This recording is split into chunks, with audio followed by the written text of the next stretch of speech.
Bonjour à tous, aujourd'hui on va parler de Ragnaros.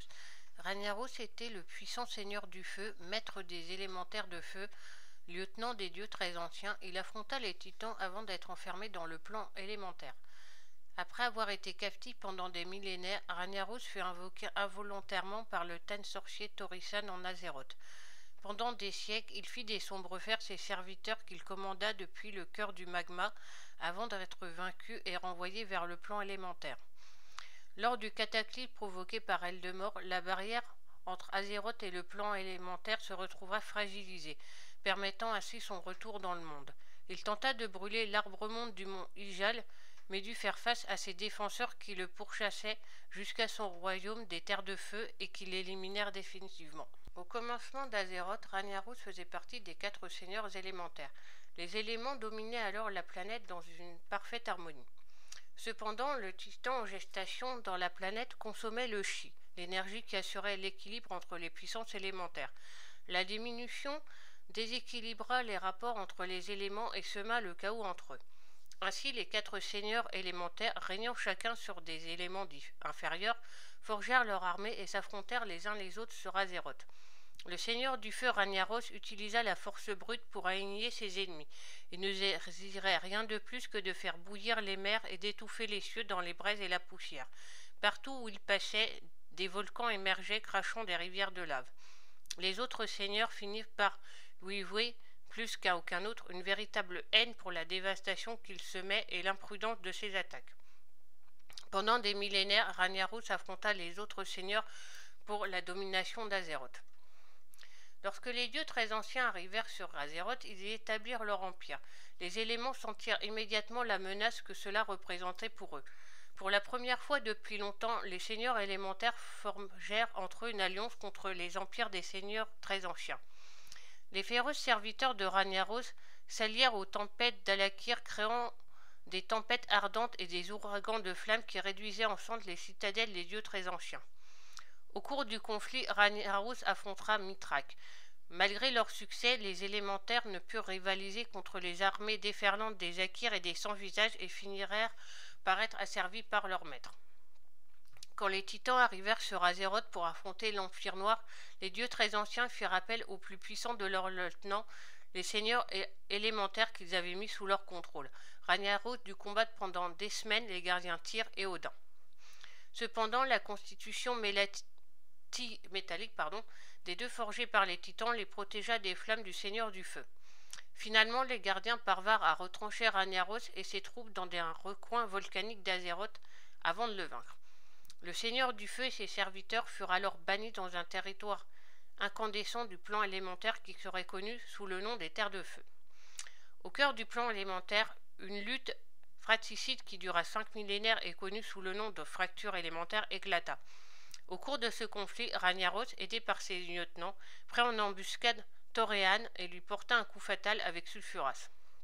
Il s'appropria son essence vitale pour accroître son pouvoir mais ne put entièrement le consumer. Ragnaros décida d'enfermer ce qu'il en restait dans un talisman élémentaire et le sépara en 2 parties égales. Environ 230 ans avant l'ouverture de la Porte des Ténèbres, le conflit connu comme la guerre des 3 marteaux éclata. Le Tan sorcier Torisan, chef du clan Sombrefer, se retrouvera acculé face aux armées de ses rivaux Barbe de Bronze et Marteau Hardy.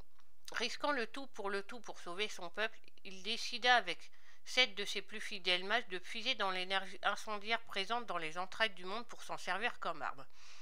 Malheureusement, son sort créa involontairement une brèche vers le plan élémentaire et accéda à Ragnaros. Torisan invoqua sans le savoir le seigneur du feu en Azeroth qui se déchaîna. La reconnaissance apocalyptique de Ragnaros secoua les Carmines et créa un volcan rugissant au centre des dévastations. Le volcan fut connu plus tard sous le nom de Mont Roche-Noire, qui se trouvera désormais au nord par la gorge des vents brûlants et au sud par les steppes ardentes.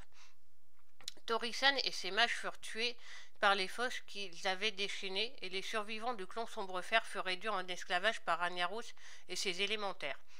Ces nains restaient dans le pic de Roche-Noire au service de Ragnaros et vénèrent le seigneur du feu.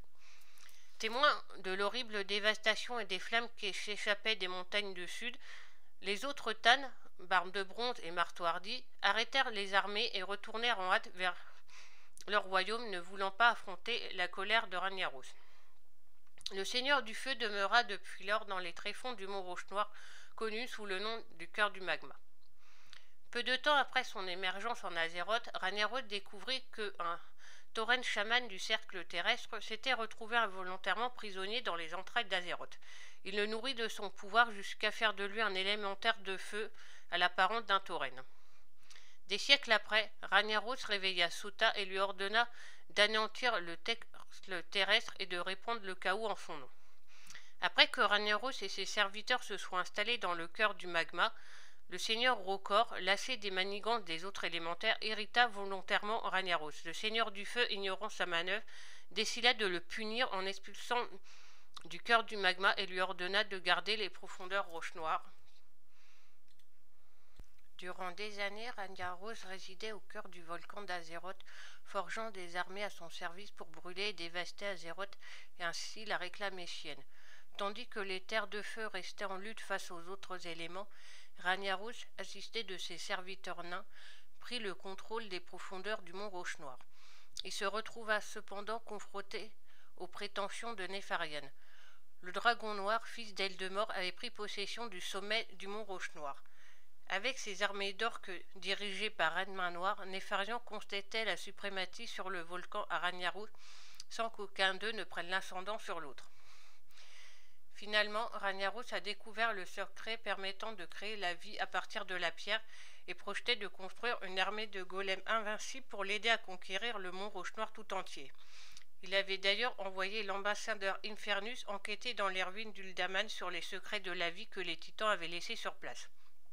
Au cours du festival d'été, le marteau du crépuscule tenta d'invoquer le seigneur d'ogive Ahun en Azeroth pour qu'il affronte Ragnaros et déclenche ainsi une autre guerre entre les éléments qui ravagerait le monde. Cependant, des aventuriers parvinrent à vaincre Ahun avant qu'il ne soit dans sa pleine puissance et qu'il menace Ragnaros. Ragnaros résidait alors dans le cœur du magma avec ses serviteurs élémentaires, mais un groupe d'aventuriers soutenus par les Hydraxiens l'affronta et le repoussa dans les profondeurs de son royaume. Après sa défaite au cœur du Marmar, Ragnaros fut renvoyé dans son plan élémentaire, les Terres de Feu. Avec le cataclysme, la barrière entre le plan élémentaire et Azeroth s'affaiblit, permettant à Eldemort d'ouvrir une faille au mont Ijal qui signa son retour. Il ordonna à ses élémentaires de feu de brûler l'arbre-monde Nordrassil. Cependant, les défenseurs d'Ijal, soutenus par des champions de la Horde et de l'Alliance, ainsi que les puissants anciens, parvinrent à enrayer l'invasion. Finalement, Cenarius, Malfurion et un tauren affrontèrent Ragnaros lui-même et réussirent à le repousser une nouvelle fois dans les Terres de Feu. Pourtant, Malfurion considérait déjà que ce n'était qu'une question de temps avant que le Seigneur du Feu ne réapparaisse.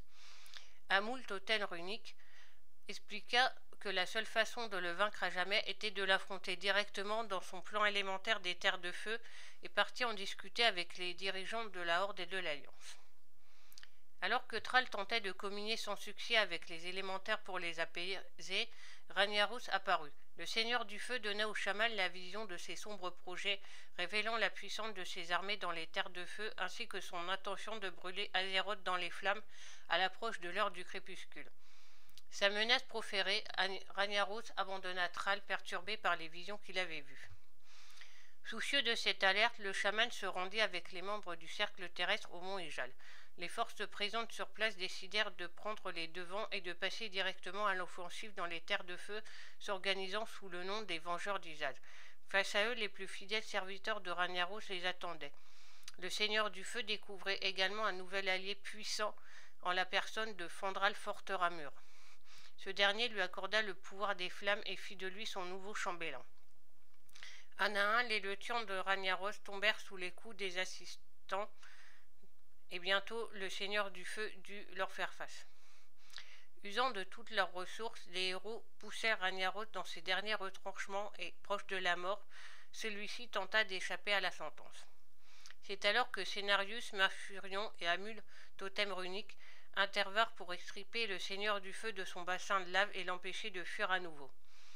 Leur aide permit aussi de l'affaiblir assez afin que les héros lui mettent le coup fatal.